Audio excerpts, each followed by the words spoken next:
प्रेम से बोले आनंद कंद भगवान की जय। जय। गुरुर् ब्रह्मा गुरुर्विष्णु गुरुर्देव महेश्वरा गुरुर्साक्षात् परं ब्रह्म तस्मै श्री गुरुवे नमः। बन्धो गुरुपदकञ्ज कृपा सिन्धु नररूपहरि महामोह तव पुञ्ज जासु बचन रविकरनीकर अखण्डमण्डलाकारं व्याक्तं वेनं चराचरं तत्पदं दर्शितं वेनं तस्मै श्रीगुरुवे नमः। प्रेम से बोलिए श्री सद्गुरुदेव महाराज की जय। जय। आदि शक्ति श्री जगजननी माता जी की जय। परम संत श्री हंस जी महाराज की जय। जय। सभी दिव्य परिवारों की जय। जय। सभी पूजनीय संत महात्माओं की जय। जय। साचे गुरु दरबार की जय। जय। आज के इस यूएई वीकली सत्संग में उपस्थित पूजनीय संत महात्मागण, प्रेमीगण एवं जिज्ञासु सभी को स्वागत और मेरा सादर जय श्री सतानंद। हर एक सप्ताह की तरह आज भी इस मंगलवार के दिन हम सब इस जूम के प्लेटफॉर्म में एकत्रित होकर श्रद्धा भाव से सत्संग श्रवण करने के लिए हम लोग उपस्थित हुए हैं। तो चलिए आज के कार्यक्रम को शुरू करते हैं। सत्संग विचार से आपको मैं ले चलता हूँ सिक्किम। हमारे गुरु भाई अनिल प्रधान जी को मैं अनुरोध करता हूँ अपना अनुभव सत्संग विचार हमारे समक्ष साझा करने के लिए। प्रेम से बोल श्री सद्गुरुदेव महाराज की जय। जय। आदि शक्ति जगदन श्री माता जी की जय। जय। हर हर महादेव की जय। जय। सर्व मंगल मांगल्ये शिवे सर्वार्थ साधिके शरण्य त्र्यंबके गौरी नारायणी नमोस्तुते।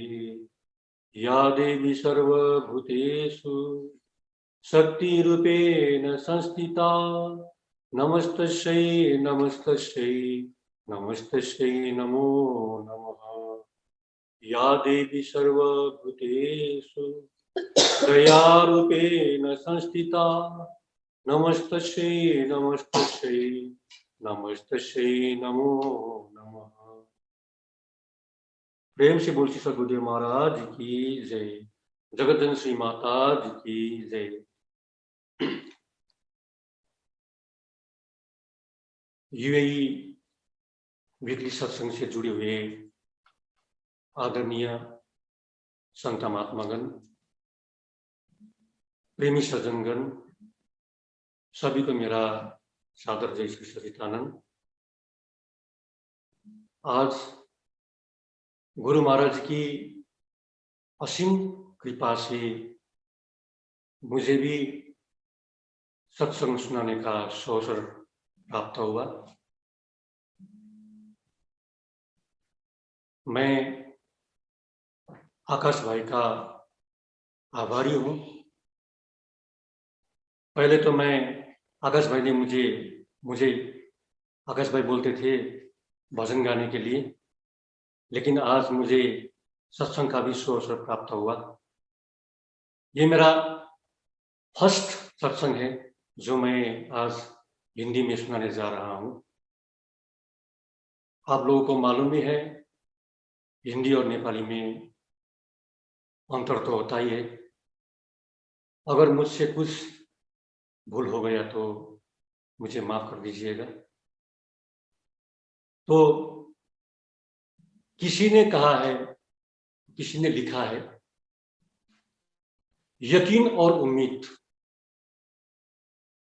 यकीन और उम्मीद लक्ष्य को आसान नहीं बल्कि संभव बना देती है। हमें यकीन रखनी चाहिए किस पर? गुरु महाराज जी पर, हमारे इष्ट देव पर।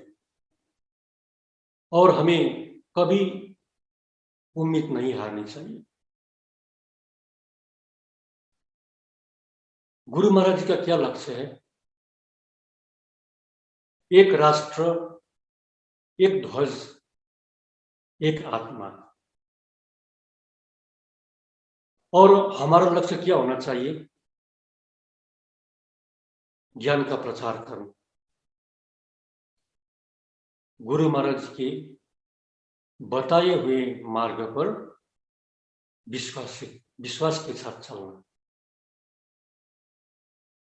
यही यकीन और उम्मीद के साथ अगर हम आगे बढ़ेंगे तो हम हमारे लक्ष्य में पहुंच जाएंगे।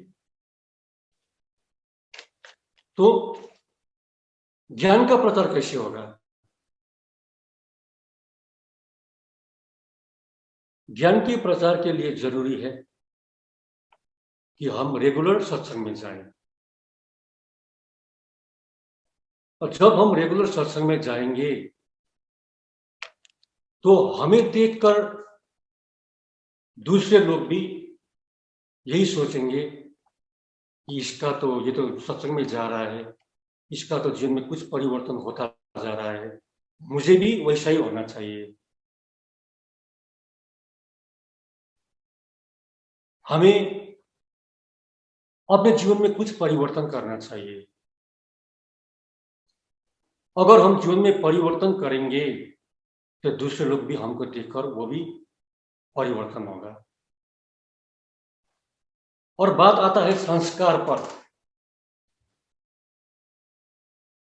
हमें अपने बच्चों को संस्कार देना चाहिए, सत्संग में ले जाना चाहिए।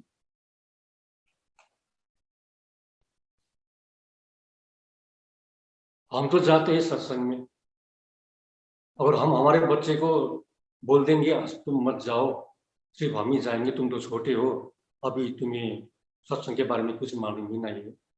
अगर ऐसा हम बोल देंगे तो हमारे बच्चे का भविष्य क्या हो? अगर हम सत्संग में आगे बढ़ते जाएंगे तो हमें हमारे बच्चों को भी सत्संग में ले जाना चाहिए, उन्हें भी कुछ संस्कार सिखाना चाहिए। आप लोग को मालूम ही होगा, हम लोग को मालूम ही है, इस लॉकडाउन में हमारे बच्चे ने वर्चुअल सत्संग में इतना प्रोग्रेस किया, बहुत अच्छा कार्यक्रम किया। उन्हें देखकर हम आश्चर्यचकित हो गए। ये सब किसकी कृपा है? ये सब गुरु महाराज की कृपा है।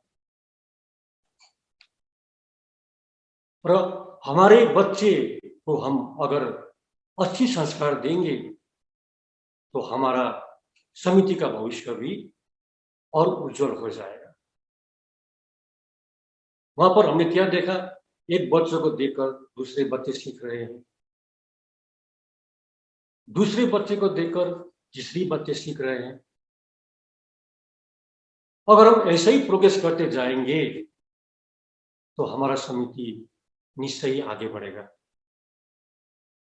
मैंने पहले भी कहा, हमारा महाराज जी का लक्ष्य क्या है? एक राष्ट्र, एक ध्वज, एक आत्मा।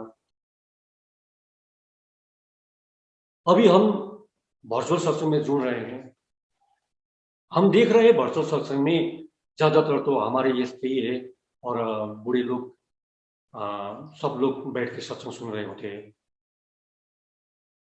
लेकिन आज का बच्चे क्या समझते हैं? सत्संग में जाकर हमको क्या मिलेगा? सत्संग में जाकर हम क्या सीखेंगे? कुछ गाना बजाना होगा, भजन होगा, सत्संग सुनने को मिलेगा, इसके तो और कुछ भी नहीं है। लेकिन वो बात नहीं है,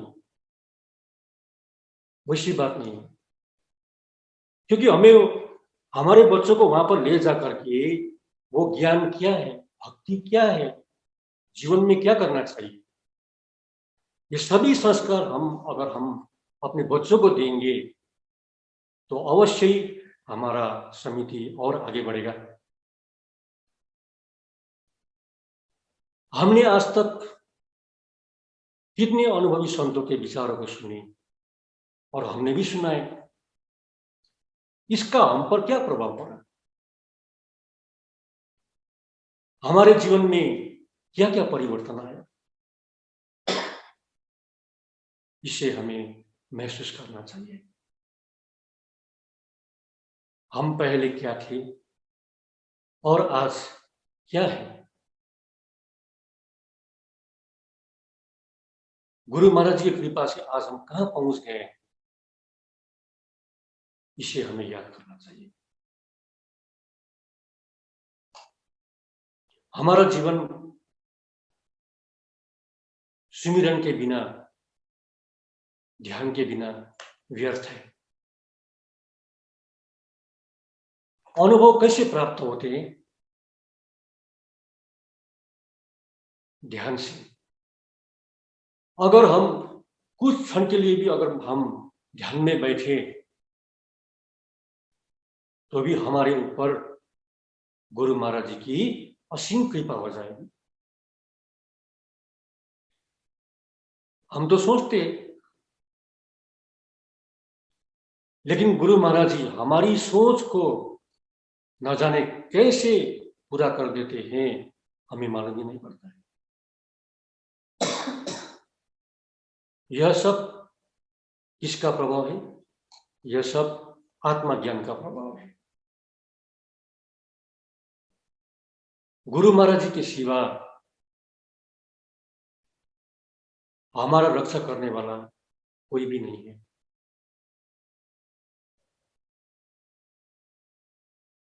इसलिए तो कहा गया है, आग लगे आकाश में, झरझर गिरे अंगार, संत न हो तो इस जगत में तो जल मरता संसार।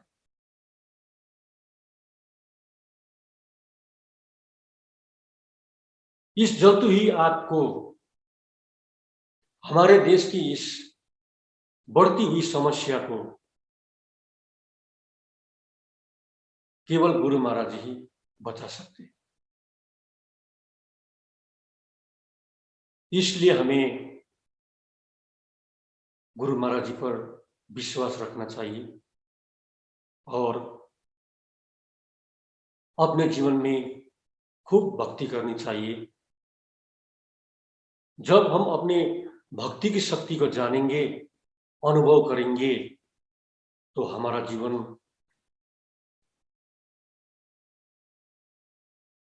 खुशहाली से भर जाएगा। हमें भक्ति को अनुभव करना चाहिए। अगर हम जीवन में भक्ति का अनुभव करेंगे तो आगे हमारा जीवन खुशी होगा। गुरु महाराज के बताए हुए रास्ते पर चलने से हमको इतनी शांति मिलेगी, वो हम बता नहीं सकते।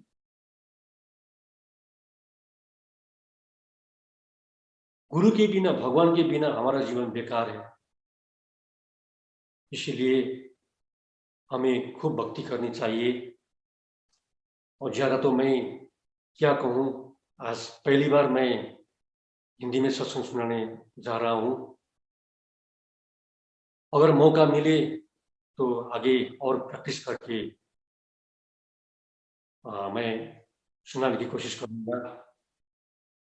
और ज्यादा ना कहते हुए अब मैं मेरे विचारों को यहीं पर रखना चाहता हूँ और आकाश भाई को फिर भी अंत में धन्यवाद देना चाहता हूँ। अगर मुझसे कोई गलती हुआ तो आप सब लोग मुझे माफ कर दीजिएगा। प्रेम से बोलिए सदगुरुदेव महाराज की जय, जगदन श्री माता जी की जय, हर हर महादेव की जय। प्रेम से बोलिए आनंद कंद भगवान की जय। अभी आप सत्संग विचार हमारे गुरु भाई अनिल प्रधान जी द्वारा सुन रहे थे। उन्होंने अपने जीवन में जो अनुभव किया उसे हम लोग के समक्ष साझा कर रहे थे। आपने अपना समय निकाला और आज इस कार्यक्रम में आके आपने कुछ अपना अनुभव शेयर किया, उसके लिए बहुत बहुत धन्यवाद। अभी एक भजन होगा। भजन के लिए मैं हमारे गुरु भाई सरवन कुमार जी जो दुबई से ही हैं, मैं उन्हें अनुरोध करता हूं अपना भजन प्रस्तुति के लिए। प्रेम से बोले श्री सद्गुरु महाराज की जय। नाम जपत कुष्ठी भला, चुई चुई गिरे जो चाम। कंचन देही किस काम की, जा मुख नाही नाम। कि मन फूला फूला फिरे जगत में, कैसा नाता रे जगत में, कैसा नाता रे जगत में, कैसा नाता रे। मात कहे आ पुत्र हमारा, बहन कहे वीर मेरा। मात कहे आ पुत्र हमारा, बहन कहे वीर मेरा।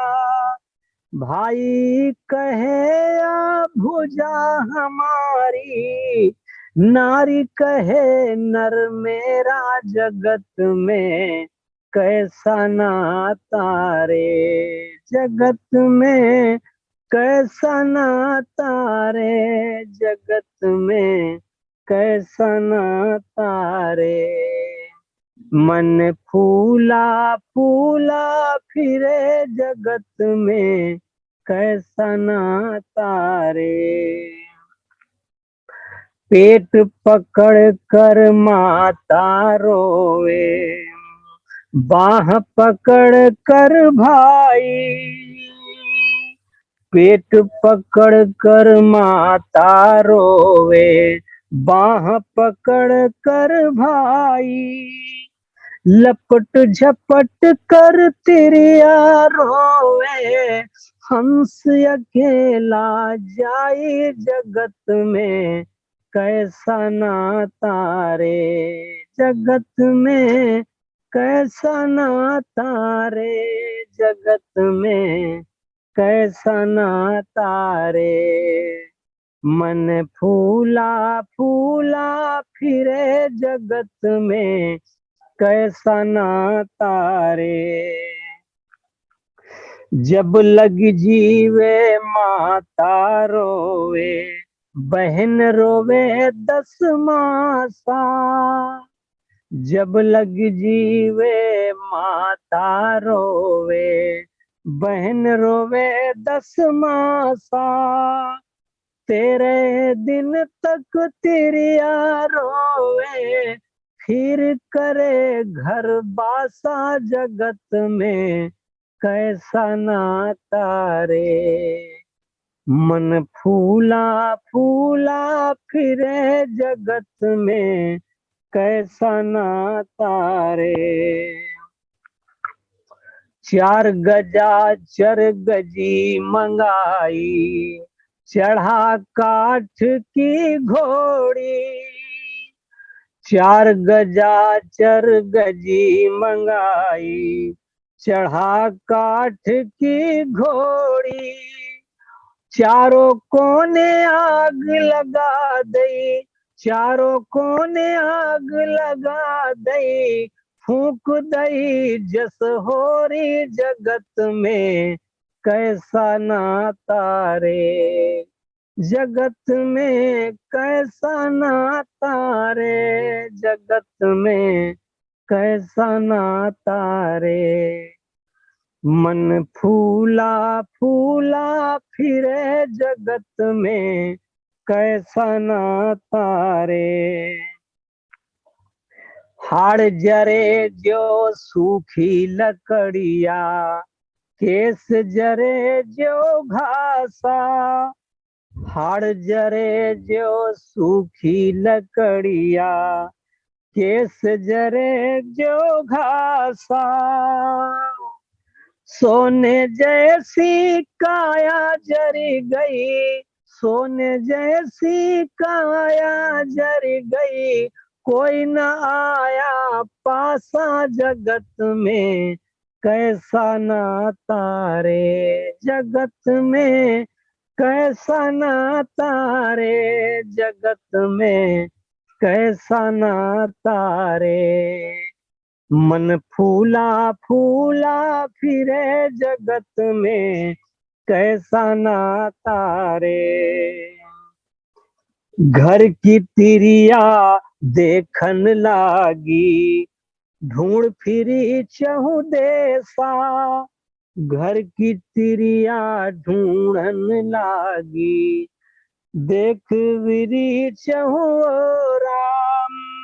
कहत कबीर सुनो भाई साधो, कहत कबीर सुनो भाई साधो, छोड़ो जगत की आशा जगत में, कैसा नाता रे जगत में, कैसा नाता रे जगत में, कैसा नाता रे।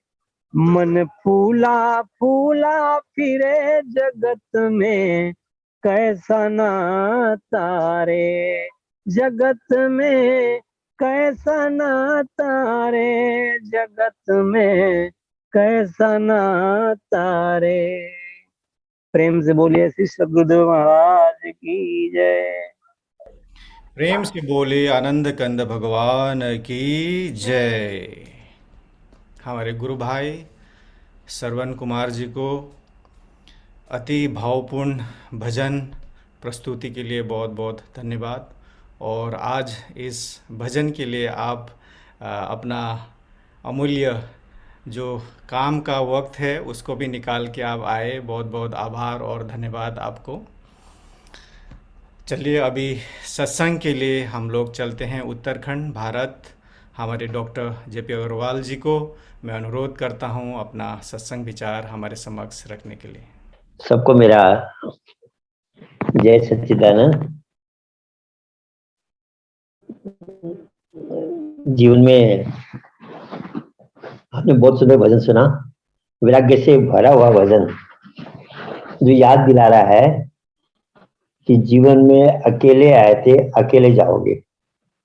ये संसार एक सराय है, कहा भी है कि संसार एक सराय फानी देखी, हर चीज यहाँ की आनी जानी देखी।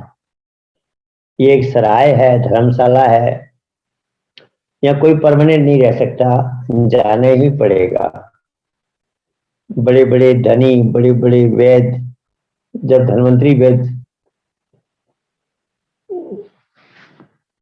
जैसे वेद चले गए तो हमें भी एक दिन जाना है। ये बात सब जानते हैं कि हमें जाना है। तो कहा ये दुनिया एक सराय फानी देखी, हर चीज यहाँ की आनी जानी देखी, जो जाके न आए वो जवानी देखी, और जो आके न जाए वह बुढ़ापा देखा। जीवन में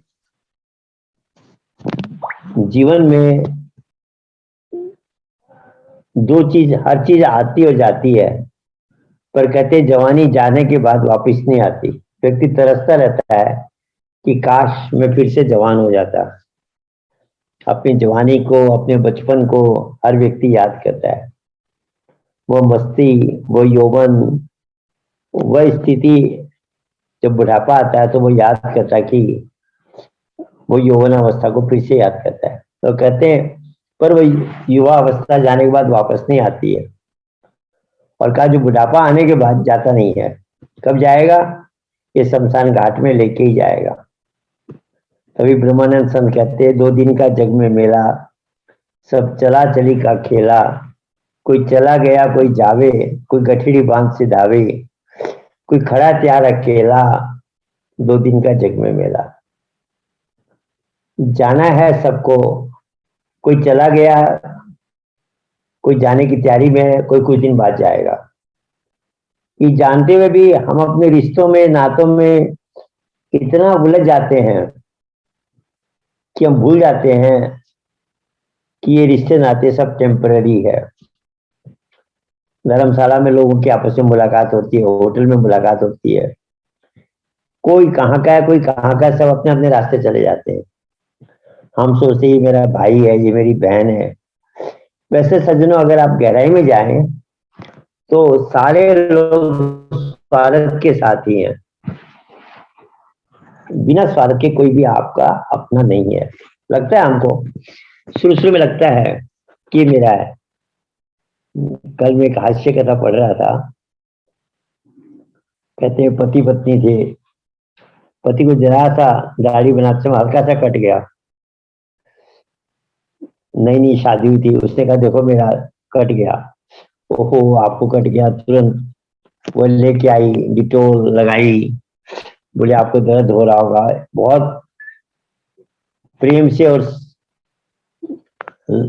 तत्परता से उसने वह डिटोल ला करके वह सेवा की। कुछ साल बीत गए, बच्चे हो गए, शादी पुरानी हो गई। फिर उसे एक दिन कट गया। अरे बोला देखो मेरी दाढ़ी से, ब्लेड से जरा सा कट गया। बोले बोले अरे वो रखी होगी ना डिटोल, उसमें उठा के ले लो, लगा लो। स्थिति बदल गई। कहते कुछ साल और बीते, बच्चे बड़े हो गए, शादी हो गई, बुढ़ापा आ गया। फिर एक दिन कट गया। पत्नी कहा अरे मेरा मेरी दाढ़ी बनाते समय जरा सा कट गया है, जरा डिटोल देख देना। बोली क्या है, ठीक से दाढ़ी भी नहीं बना सकते? अरे ढंग से दाढ़ी बनाया करो, रोज रोज चिल्लाते रहते हो ये कट गया कट गया। देख लो अपने आप कहाँ है पड़ा है। व्यवहार बदलता चला जाता है। ये एक हास्य कथा है। कहने का मतलब, जब तक आपका स्वार्थ है तब तक लोग आपसे प्रेम करेंगे। जो ही आपका स्वार्थ उसका घटता चला जाएगा, वो प्रेम जो हमको लगता था कि ये तो बहुत गहरा प्रेम है, वो प्रेम गायब होता चला जाएगा। एक बार मैं श्रीमद् भागवत महापुराण सुन रहा था, तो पंडित जी सुना रहे थे। बोले बच्चों का माँ बाप के प्रति 100% प्रेम होता है जब तक शादी नहीं होती। शादी होने के बाद 50-50 हो जाता है। 50% घरवाली के लिए, 50% माँ बाप के लिए। और कहते हैं जब बच्चे हो जाते हैं तो जो 50% माँ बाप के प्रति था वो बच्चों में चला जाता है। उसके बाद माँ बाप को वो प्रेम नहीं मिलता जो पहले मिलता था। उस समय अगर आपने उनके स्थिति में सहन कर लिया तो आप घर में रह सकते हो। अगर आपने ज्यादा 3-5 की तो आपको वृद्धाश्रम भेज देंगे। ये जीवन की कटु सत्य है। श्री महाराज जी कथा अक्सर सुनाते हैं कि भगवान ने एक बार उम्र बांट रहे थे। हर पशु प्राणी को 40-40 वर्ष की उम्र दे दी। गधा, कुत्ता, हाथी, बिल्ली सबको 40-40 साल की उम्र दे दी। अंत में मनुष्य भी आया, उसको भी 40 साल की आयु दे दी। मनुष्य ने कहा प्रभु आपने शरीर इतना बढ़िया दे दिया, आयु इतनी कम दी, अगर कुछ और मिल जाती तो आपकी कृपा हो जाती। भगवान ने कहा भाई मैंने तो बराबर बांटी है, कोई वापस करेगा तो मैं उतना ऐड कर दूंगा, जोड़ दूंगा तुम्हारे में। थोड़ी देर में गधा आ गया। बोला महाराज ये बोझा ढोते ढोते मेरी तो कमर टूट जाएगी, मेरी उम्र घटा दो, बहुत ज्यादा हो गई मेरी उम्र। भगवान ने कहा भाई यहाँ तो लेने वाला ग्राहक बैठा है, उसकी 20 साल घटा के मनुष्य को दे दी। कितनी हो गई? 60 वर्ष हो गई। मनुष्य चाह रहा था और भी मिल जाए। इतने में आ गया कुत्ता। बोला महाराज मेरी क्या जिंदगी है, पराधीन की जिंदगी है। जैसा घर वाले रखेंगे, जिस घर में मैं हूँगा उस हिसाब से मुझे रहना पड़ेगा। डांटेंगे तो भी रहना पड़ेगा, प्यार देंगे तो भी रहना पड़ेगा, जैसा खाने को देंगे वैसा खाना पड़ेगा। उपेक्षा और अपमान का जीवन है। 40 साल तक मैं बिता कर करूंगा क्या प्रभु, मेरी भी उम्र घटा दो। उसकी आधी घटा के मनुष्य को दे दी गई, 80 हो गई। मनुष्य चाह रहा था 100 वर्ष मेरी आयु हो जाए। इतने में आ गया उल्लू, जिसको अंग्रेजी में आउल कहते हैं, जो रात को जगता है, जिसको देखना कोई पसंद नहीं करता है। उल्लू दिख जाता है तो कहते हैं यार उल्लू दिख गया, आज मेरा दिन खराब हो गया। आप शकुन मानते हैं उसको। तो उल्लू आया, कहने लगा प्रभु आपने मेरे को 40 साल की उम्र क्यों दी? मैं तो, कोई मुझे देखना पसंद नहीं करता, मेरी बोली पसंद नहीं करता, रात भर मुझे जगना पड़ेगा। ऐसा कष्टदायक जीवन मैं इतना लंबा लेके क्या करूंगा, मेरी कर दो। उसकी 20 साल घटा के मनुष्य को दे दी। तो जो वास्तविकता है, ये जीवन की वास्तविकता है। 40 साल तक तो हम गफलत में बिता देते हैं। बचपन खेल में बीता, युवा अवस्था भोग विलासों में बिताई, और मस्ती में मस्त रहे, सोचा कि यही जीवन है, ऐसे ही चलेगा। 40 साल तक हमारी अपनी आयु है, उसमें हमको इतना महसूस नहीं होता कि ये आयु, ये जीवन कितना कठिन है, बाद में कितना दुखदायी होगा, उस समय में इसका अंदाज नहीं कर पाते। 40 साल की आयु पूरी हो गई, 25-30 साल में शादी हो जाती है, तब तक दो चार, एक दो, जो भी आजकल तो थोड़ा लोग कॉशियस हो गए, एक दो संतान भी हो जाती है। मनुष्य की आयु पूरी हो गई, अब किसकी आयु शुरू हुई? गधे की आयु शुरू हुई। गधा जैसे बोझा ढोता है, ऐसे व्यक्ति गृहस्थी का बोझा ढोता है। बच्चों की फीस देनी है, बच्चों का एडमिशन कराना है, घर में खाना लाना है, बनाना है, सुबह से शाम तक किसी को फुर्सत नहीं होती।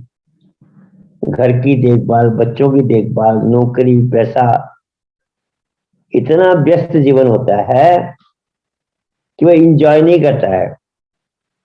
जैसे गधा बोझा ढोता है, ऐसे वो गृहस्थी का बोझा ढोता है 20 साल तक। सीनियर सिटीजनशिप कहते हैं ना हम, 60 साल से पहले सीनियर नहीं माना जाता, 60 साल के बाद सीनियर सिटीजन माना जाता है। उस समय आप अगर कहोगे भी आप इतनी मेहनत क्यों कर रहे हो, कहता है 20 साल तो करनी है, उसके बाद बच्चे बड़े हो जाएंगे, मैं बच्चों को इंजीनियर बना रहा हूँ, डॉक्टर बना रहा हूँ, कोई MBA कर रहा है, मैनेजर बनेगा, कोई विदेशों में पढ़ाई करा रहा हूँ, वो कमाएंगे, उसके बाद मैंने आराम तो करना, ठाट करनी है। ये सोच करके वो 20 साल हम बोझा ढोते हैं। 60 साल की उम्र हो गई, बच्चों की शादी हो गई, घर में बहू आ गई, अब नया अध्याय शुरू होता है, जिसकी पहले हम कल्पना नहीं कर सकते। करता कोई भी, शायद ही कोई करता होगा। बहू आ गई, दूसरे घर से आई है, हजारों में कोई एक बहू का ऐसा प्रेम हो सकता है, नहीं तो जो उसका अपने माँ बाप के प्रति प्रेम होता है वह प्रेम वहां नहीं होता।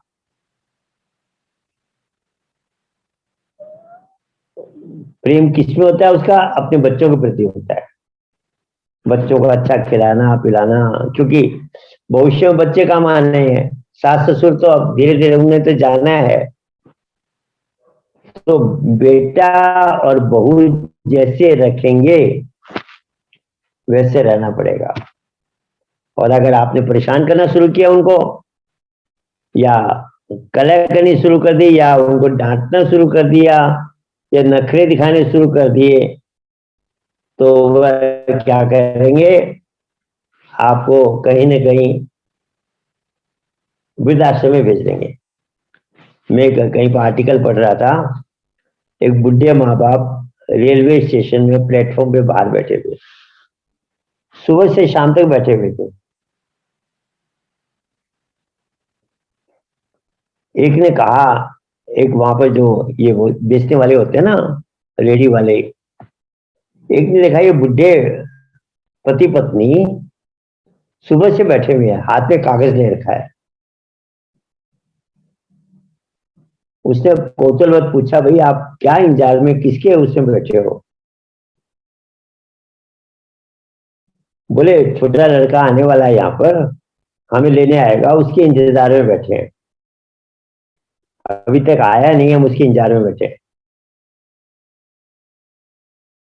तो बोले कहीं उसका कोई एड्रेस वगैरह कुछ है, कोई फोन नंबर या कुछ हो तो बताओ, हम कांटेक्ट करके आपको हेल्प कर देते हैं। बेचारा दया अच्छे नेचर का व्यक्ति था वह रेडी वाला। कहाँ बड़े लड़के ने कागज तो दिया है, हम पढ़ना नहीं जानते उसमें क्या लिखा पता नहीं, कोई एड्रेस लिखा होगा, पर आ ही जाएगा इसलिए हम इंतजार कर रहे हैं। उस व्यक्ति ने उनका कागज लिया, पढ़ा, उसमें लिखा था कि आपसे एक रिक्वेस्ट है, आपके आसपास कहीं वृद्धाश्रम होते इनको वहां पहुंचा देना, आपकी बहुत बड़ी कृपा होगी।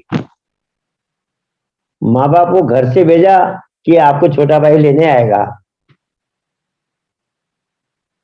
और एक्चुअली लिख रखा है कि इनको कोई वृद्धाश्रम में भेज देना। आप वृद्धाश्रम में अगर जाएंगे, अच्छे घरों के माँ बाप मिलेंगे, अफसरों के माँ बाप मिलेंगे, कि उन्होंने बहुत मेहनत करके उसको पढ़ाया लिखाया, कमाने योग्य बनाया। जब व्यवहार ठीक नहीं करते, थोड़ा बहुत कभी गुस्सा हो गए, दो बात सुना दी, अरे कहते ये तो कलह करते हैं, भेजो इनको वृद्धाश्रम में, जहाँ बहुत बुरी हाल है। और घर में अगर रहेंगे तब पता लगता है कि वह गधे वाला जीवन इससे भी उससे भी बदतर जीवन है। उनके कहने में, उनकी रजा में चलना पड़ेगा। कभी कहेंगे पिताजी आप खाली हो, अरे पोता सुबह स्कूल जाता है, इसको जरा पहुंचा दिया करो, लेके आया करो। बहुत सो के देखा है मैंने।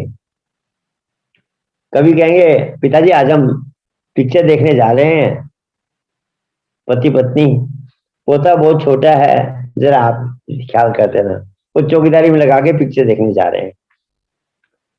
ऐसी ऐसी घटनाएं, ऐसे ऐसे दृश्य देखने को मिलते हैं, तब महसूस होता है कि वास्तव में जो व्यक्ति इस आशा में जीवन बिताता है कि बुढ़ापे में मैं एंजॉय करूंगा, वह बहुत ही गलत कल्पना लिए बैठा है। भविष्य के जो सुंदर सपने सजा रखे हैं वो साकार नहीं होते हैं। तब महसूस होता है उसको कि काश मैं अपनी तैयारी खुद करता तो आज मेरी ये गति नहीं होती। एक बार मैं काठमांडू में था, एक घर में सत्संग हो रहा था, और संयोगवश यही कथा निकल गई। सत्संग के बाद एक बुजुर्ग व्यक्ति आए, ये कोई मारवाड़ी का घर था, बोला आप लोगों ने जो कथा सुनाई बिल्कुल सही सुनाई, वास्तव में हम उपेक्षा का वो कुत्ते वाला जीवन ही बिता रहे हैं, लेकिन क्या करें, यहाँ तो घर में कम से कम खाने को रहने को तो मिल रहा है, बाहर जाएंगे तो इसकी भी गारंटी नहीं है। इसलिए अब हमारी मजबूरी है, जैसा रखते हैं वैसा हम रहने को तैयार है, रहना पड़ेगा। सज्जनों,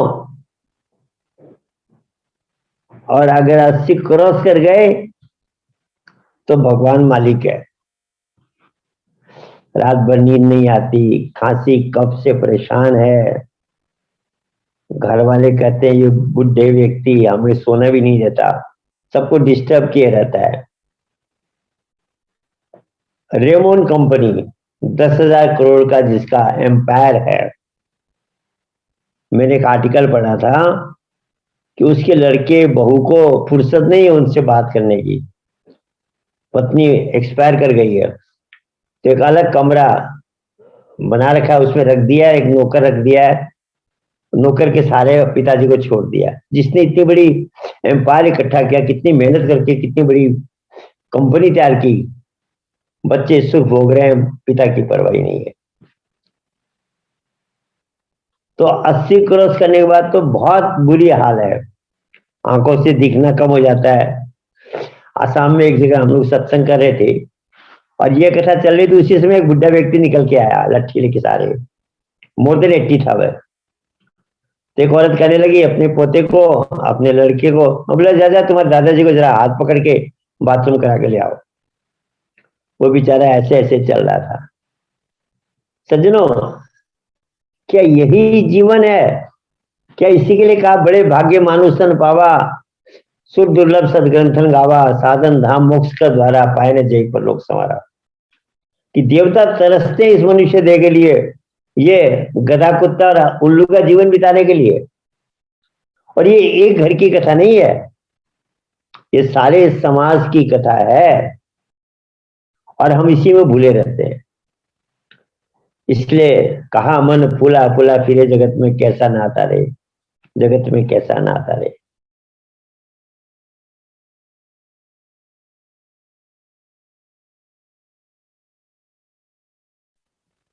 जीवन में इसीलिए अध्यात्म की आवश्यकता है।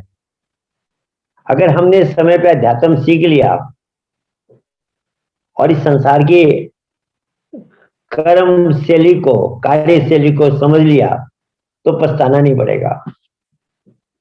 नहीं तो कहा भी है, बुढ़ापे में पछता के भी क्या करेंगे, मौका तो हाथ से निकल गया।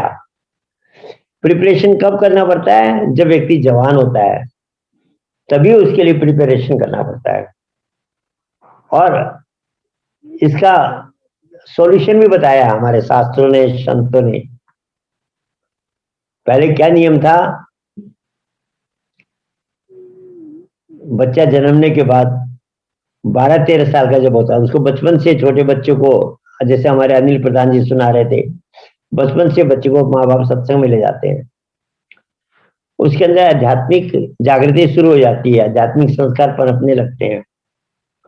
और जब 12-13-14 वर्ष का होता है, तब उसको आत्म ज्ञान, मेडिटेशन, गर्भ का ज्ञान, कुछ भी कहिए, वो साधना सिखा दी जाती है और उसको अभ्यास कराया जाता था। जो हमारे गुरुकुल होते थे, जिनको हम बोर्डिंग स्कूल कहते हैं आजकल, उनमें थ्योरी और प्रैक्टिकल दोनों एक साथ चलते थे। तो 25 साल तक वह 12 साल 13 साल की उम्र में जो उपदेश हो गया, 25-27 साल तक उसको 13-14 साल सत्संग और अभ्यास दोनों कराए जाते थे। तो जब वो अभ्यास करता था, आपको पता है ये जो ज्ञान है हमें मिला है, हम इसका महत्व नहीं समझ पाते। यह हमारे ब्रेन पावर को खोल देता है।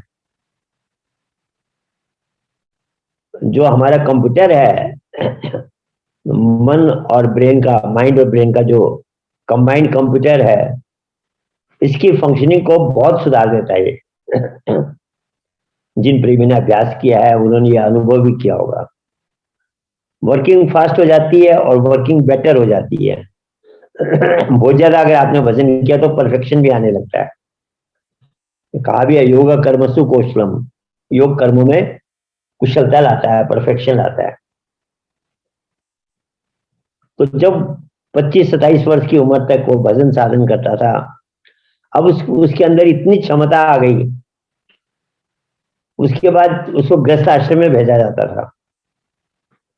तो शादी के बाद वह गधे का जीवन नहीं बिताता था, क्योंकि वह 25% समय देके घर के काम संभाल लेता था, 75% सोसाइटी में देता था, समाज के लिए देता था। आजकल तो लोग पॉलिटिक्स में जाते हैं, स्वार्थ के लिए जाते हैं कि वहां से धन कमाऊंगा, कुछ करूंगा। पर एक्चुअली राजनीति इसलिए नहीं थी, राजनीति सेवा के लिए थी, समाज की सेवा के लिए। आध्यात्मिक सामाजिक कार्यों में वो संलग्न रहता है। तो थोड़ी सी मेहनत से घर चला लिया, बाकी समय समाज की सेवा में लगाया, तो उसको गधे का जीवन नहीं बिताना पड़ा। वह आनंद से सेवा करते हुए, समाज को मार्गदर्शन करते हुए अपना जीवन बिता रहा है। 60 साल की उम्र में बच्चे बड़े हो गए, बच्चों की शादी हो गई, तो हमारे शास्त्रों ने क्या कहा था, वानप्रस्थ आश्रम। वानप्रस्थ आश्रम का मतलब होता है अब घर से कनेक्शन घटा दो। पहले राजा लोग भी, राजा रानी घर छोड़ के बच्चों को अपना राजपाट देके चले जाते थे। केवल राजा रानी के लिए नहीं था, ये सबके लिए था ये नियम कि अब घर से नाता कम करो। उसके बाद अगर आप घर में रह गए तो वही होना है जो कथा हमने सुनी, क्योंकि अब स्वार्थ नहीं रह गया। अब तो ये कि बुढ़े माँ बाप तो हमारे काम आने के नहीं, उन्होंने कितनी मेहनत की हो, कुछ भी किया हो, सब भूल जाते हैं उस समय। लड़का वाइफ की ज्यादा सुनेगा, माँ बाप की कम सुनेगा। अगर कभी माँ बाप सही भी बोल रहे हैं तब भी वो घरवाली का पक्ष लेगा, बेचारे की मजबूरी है, क्योंकि उनके उसके साथ तो उसने पूरा जीवन बिताना है, नहीं तो रोज समस्या पैदा हो जाएगी। जानते हुए भी मजबूरी में वो उसका पक्ष लेगा। पर जो वानप्रस्थ आश्रम का महत्व समझते हैं वो घर में कभी जाएंगे भी तो अतिथि के रूप में जाएंगे। 2 दिन 4 दिन 10 दिन रहे, 1 हफ्ता रहे, 2 दिन 3 दिन रहे, और फिर समाज के सेवा में, समाज के कार्यों में, आध्यात्मिक कार्यों में निकल गए। तो जब घर में रहना ही नहीं है तो कुत्ते का जीवन कहां से हुआ? तो उससे बच गए और कहा 80 साल की उम्र के बाद संन्यास आश्रम का साधु बन गए। हमारे संत महात्माओं की कितनी भी उम्र हो, लोग सेवा करते हैं, कहते हैं अरे संत महात्मा है, चलो सेवा करो। तो अध्यात्म ये जो खतरनाक सिचुएशन है इससे बचने का रास्ता देता है और साथ साथ मोह नहीं होने देता है। सबसे बड़ी बात होती है मोह। अगर हमारा परिवार में मोह है, बच्चों में मोह है, धन संपत्ति में मोह है, मान प्रतिष्ठा, किसी भी चीज में अगर हमारा मोह है, एक्सेस अटैचमेंट अगर है, तो हमारे लिए दुखदाई हो जाएगी। इसलिए का मोह सकल व्याधिन कर मूला, इससे अनेक कष्ट परेशानियां बढ़ती है। तो सज्जनों, हमने अभी भी जो भजन सुना कि एक दिन संसार से जाना है, ये बात किसको याद रहती है? जिसका सत्संग से विशेष प्रेम है। सत्संग वैराग्य लाता है, परमानेंट वैराग्य लाता है। सत्संग से अगर आपका प्रेम है तो धीरे धीरे आपको संसार में रहते हुए भी आप संसार के मोह माया में नहीं फंसोगे। और आपको ये बात याद रहेगी कि एक दिन मैंने जाना है। कहा भी है, 2 बातों को भूल मत, जो चाहो कल्याण, नारायण एक मौत को, दूजे प्रभु का नाम। इसीलिए जीवन में जो ज्ञानी होता है, जिसने सत्संग, जिसके हृदय में, जिसके मन के अंदर सत्संग रमन कर गया, रम गया है, उसे ये बात रहती है कि जो संतों ने कहा वो वास्तविकता है। कहा भी है, 2 दिन का जग में मेला, सब चला चली का खेला। ब्रह्मानंद संत कहते हैं, एक भजन में गाया है, साथी है मित्र गंगा जल बिंदु पान तक, अर्धांगिनी बढ़ेगी तो केवल मकान तक, परिवार के लोग चलेंगे तो केवल शमशान तक, और बेटा भी हक निभाएगा तो अग्निदान तक। इससे तो आगे भजन ही है साथी, हरि के भजन भी न अकेला रहेगा, रेमन ये 2 दिन का मेला रहेगा, कायम न जग का झमेला रहेगा। अगर हमने नाम की कमाई नहीं की है, अगर हमने अध्यात्म की कमाई नहीं की है, तो सज्जनों जाते समय खाली हाथ जाना पड़ेगा। इससे कौन बचता है? जो मोह माया में नहीं फंसता है। एक मुझे दृष्टांत याद आ गया। एक गुरु जी के शिष्य था, कभी कभी आता था सत्संग में। गुरु जी ने कहा, भाई तू रेगुलर सत्संग में आया कर, बिना सत्संग के तेरा कल्याण कैसे है? बोला, गुरु जी परिवार भी तो देखना पड़ता है, परिवार के लोग आपको पता है मुझे कितना प्रेम करते हैं, मेरी माँ मेरे बिना जान देने को तैयार रहती है, मेरी पत्नी तो तड़पती है जब मैं थोड़ी भी देर से पहुंचता हूँ तो। मेरे माँ बाप मेरे को बिना देखे उनको चैन नहीं पड़ता, इतना प्रेम देते हैं। आप कहते हैं मैं यहाँ ज्यादा समय दूं। अरे बोला वह स्वार्थ का प्रेम है, परमानेंट प्रेम नहीं है। बोले क्या बात करते हैं, मैं नहीं दे रहा हूं तो वो अपना प्राण दे देंगे मेरे लिए, इतना मेरे से प्रेम करते हैं। बोले अच्छा। बोला हाँ। गुरुजी ने क्या किया, एक डंडा लिया उसके पांव में मार दिया और फ्रैक्चर हो गया। अब बेचारा वहां रह गया। बोला गुरुजी आपने क्या किया, मैं चल भी नहीं सकता, अब तो जंगल में कुटिया थी गुरुजी की। अब मेरे घर वाले क्या उनकी स्थिति होगी।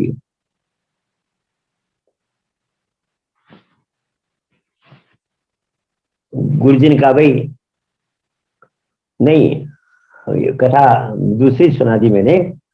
गुरुजी ने क्या किया, बोले मैं तेरे को प्रमाण देता हूं कि तेरे घर वाले तेरे से परमानेंट प्रेम नहीं करते। तो गुरुजी ने क्या किया, उसको साधना सिखाई जिससे आदमी श्वासों के ऊपर चढ़ा दे मरे जैसा हो जाए। और कहा तू जब घर में जाएगा तो कोई बहाना बना के और श्वासों के ऊपर चढ़ा देना, और ये घर में कह देना कि अगर मेरी मृत्यु हो जाए तो मेरी लाश को जलाने से पहले मेरे गुरु महाराज जी को एक बार जरूर बुला देना। और फिर देखो क्या तमाशा है। शिष्य ने कहा ठीक है गुरु महाराज जी, आप कहते तो मैं ये करता हूं। अगले दिन जब घर में गया, दिन भर अपना काम करके नौकरी जो भी करता था, घर वाले को ने आज उसके लिए खीर बना रखी थी, बहुत बढ़िया खीर बना रखी। कहा आपके लिए मैंने खीर बना रखी है। उसने कहा मेरा तो पेट दर्द सा हो रहा है, मैं एक बार लेटता हूँ, और बाई चांस सुनो कभी कभी कुछ हो जाए मेरे को। बोले अब क्या बात करे, आपको ऐसी बात मुंह से निकाले मत। बोले अरे क्या ठिकाना, कभी मेरी मृत्यु हो जाए या कुछ ऐसा कुछ हो जाए तो मेरी लाश को तुरंत मत जलाना, एक बार मेरे गुरु जी को पहले जरूर बुलाना। बोले अभी आपकी उम्र क्या है, अभी तो बच्चा भी नहीं हुआ है और आप ऐसी ऐसी बातें करने लगे, क्या हो गया आपको। बोला आज मेरा पेट बहुत जोर से दर्द कर रहा है, मैं लेटता हूँ। वो लेटा और उसने श्वास के ऊपर चढ़ा लिए। थोड़ी देर में जब वो उठाने आई कि भाई आप खाना खा लो, तो देखते हो तो निर्जीव जैसे पड़े, हिला डुला के देखता कुछ नहीं है। और उसने बहुत बढ़िया खीर बना रखी थी। अब वो सोचती है कि मैं पहले हल्ला करूंगी तो खीर रह जाएगी। उसने चुपके चुपके पहले खीर खा ली। खीर खाने के बाद कहने लगी वो देखिए इनको क्या हो गया क्या हो गया, और घर में रोना धोना शुरू हो गया। बोले कह तो रहे थे मेरे पेट में दर्द है, बहुत जोर का दर्द है, पता नहीं मेरा जीवन समाप्त न हो जाए। इनको पहले आभास हो गया था। अब माँ बाप सब रोने लगे, एक ही लड़का। अब बोले भाई कल सुबह पड़ोसियों को बुला के, आसपास के लोगों को, रिश्तेदारों को बुला के लाश को ले जाएंगे। उसने कहा वो मरने से पहले उन्होंने एक बात कही थी कि अगर कोई ऐसा कुछ हो जाता है तो मेरे गुरु जी को पहले जरूर बुला लेना, बाद में मेरी लाश को ले जाना। सुबह पहले गुरु जी को बुलाया गया। गुरु जी ने देखा और किया। बोले गुरु जी आप तो बहुत पहुंचे हुए महापुरुष हैं, देखिए ना इतनी छोटी उम्र में हमारा कौन परिवार कैसे चलेगा, क्या है, कुछ हो सकता है तो बताइए। गुरु जी ने कहा भाई एक उपाय है बचने का, ये इनको दोबारा जिंदा हो सकते हैं। बोले बताइए गुरु जी क्या हो सकता है। बोले भगवान के यहाँ एक को जाना तो है ही, इसके बदले में दूसरा चला जाए मैं इसको जिंदा कर सकता हूँ। एक पुड़िया निकाली उन्होंने, बड़ी जहर की पुड़िया है, इसको आप लोगों में से जो खा लेगा वो मर जाएगा और ये जिंदा हो जाएगा, ये मैं गारंटी लेता हूं। अब पत्नी की तरफ देखा जो बहुत प्रेम करती थी कि भाई तुम ही खा लो ये जिंदा हो जाएगा। बोली खा तो मैं लेती, लेकिन क्या करूं, मेरे पेट में इन्हीं का पल रहा है। उसका मुंह देख के शांत अब समय बिताऊंगी, अब क्या करूं, ये तो चले गए। माँ को कहा तुम खा लो, बोली अब पोता होने वाला, पोते का मुंह देखूंगी मैं तो। तीनों ने मना कर दिया। जो कहते थे हम तुम्हारे बिना एक पल भी नहीं रह सकते, तीनों में कोई तैयार नहीं हुआ। उसने श्वासों को चढ़ा रखा और सब कुछ सुन रहा है, क्या बातें हो रही है। तो गुरु जी ने बोला कि अब क्या किया जाए भैया, फिर तो कोई उपाय नहीं है। तो वह उसका बाप कहता है गुरु जी आप भी तो बुजुर्ग हो गए, साधु का जीवन तो औरों के लिए होता है, दधीची ने अपनी हड्डी दे दी वज्र बनाने के लिए, इस पुड़िया का आप ही खा लो, हमारा घर बस जाएगा। कोई खाने को तैयार नहीं हुआ, गुरु जी को कहा आप ही खा लो। गुरु जी ने कहा ठीक है मैं पुड़िया खा लेता हूँ, पुड़िया में जहर तो था नहीं, और खाई और उसको उठाया, वह जिंदा हो गया। सब लिपट रहे हैं, मेरा बेटा, मेरा पति। उसने कहा मैंने देख लिया, ये संसार स्वार्थ का साथी है। काव्य असुर नर मुनि सबकी ये रीति, स्वार्थ लागे करे सब प्रीति। इसलिए अगर हम संसार के प्रेम को देख के हम उसमें मोहित हो जाते हैं, तो सजनों ये मेरा बहुत बड़ा धोखा है। सारा स्वार्थ का प्रेम है। जिस दिन आपसे स्वार्थ नहीं रहेगा, कोई आपसे प्रेम नहीं करेगा। एक बार जगत जननी माता जी के पास में एक व्यक्ति आया, बुजुर्ग व्यक्ति था। बोले माँ मैं बहुत परेशान हूं। माता जी का क्या हो गया? बोले मैं पत्नी मेरे को बहुत प्रेम देती थी, मैंने अपनी सारी प्रॉपर्टी पत्नी के नाम कर दी। अब बच्चे बड़े हो गए, शादी हो गई, अब बच्चों के साथ रहती है, मेरे को एकदम हटा दिया है, मेरी परवाह नहीं करती, ना ठीक से खाने भी देती, ना व्यवहार करती, घर से निकालने जैसी स्थिति कर रखी है मेरी। माता जी कहा भाई तो तुमको पहले अक्कल आनी चाहिए थी, पहले प्रॉपर्टी उसके नाम नहीं करते। बोला इतना प्रेम देती थी कि माता जी मैं सोचा कि अब ये तो मेरी है, मेरे से हमेशा ऐसे प्रेम करती रहेगी। सच में ऐसी कितनी कथाएं हम सुनते हैं, बच्चों के बारे में सुनते हैं, घरवाली के बारे में सुनते हैं, पति के बारे में सुनते हैं। ये सारा संसार स्वार्थ का साथी है। इसीलिए जो भजन में गाया कि ये टेम्पररी रिलेशन है, सबसे बड़ी बात है ये गेम में हम आए थे, अगर हम इसमें उलझ गए तो 84 लाख योनि तैयार है। इसलिए कहा प्रेम एक ही जगह करो, अपने गुरु महाराज जी से प्रेम करो, ईश्वर से प्रेम करो, वो प्रेम परमानेंट है। बाकी सब प्रेम धोखा है और अंत में पछताना पड़ता है। तो समय हो गया है, सबको मेरा जय सच्चिदानंद। बोलिए आनंद कंद भगवान की जय। प्रेम से बोले आनंद कंद भगवान की जय। हमारे डॉक्टर जेपी अग्रवाल जी को अति प्रेरणादायक और मार्मिक सत्संग विचार हमारे समक्ष रखने के लिए बहुत बहुत धन्यवाद। बहुत सारे जो बेटा बेटियों बहू जो देख रहे हैं आज के जो ये कार्यक्रम हमारे फेसबुक के थ्रू या जूम के थ्रू, ज़रूर कुछ न कुछ प्रेरणा आप सबको मिला होगा। जैसे डॉक्टर जेपी अग्रवाल जी ने बताया कि ये जो रिलेशनशिप है ये सब टेम्पररी है, परमानेंट तो बस जो ऊपर वाले हैं परमपिता परमात्मा है, उनके साथ जो हमारे रिलेशनशिप है, गुरु महाराज जी के साथ जो रिलेशनशिप है वही हमारे साथ आगे जाएगा। तो डॉक्टर साहब आपको अति प्रेरणादायक सत्संग विचार हमारे समक्ष रखने के लिए आपको बहुत बहुत धन्यवाद। और हमारे अनिल प्रधान जी को भी बहुत बहुत धन्यवाद, और श्रवण कुमार जी जो उन्होंने भी आज बहुत ही मार्मिक भजन जो गाया, उसके द्वारा ही ये सत्संग आज हमको सुनने को मिला, उनको भी बहुत बहुत धन्यवाद। आप सभी को एक छोटा सा सूचना देना चाहते हैं।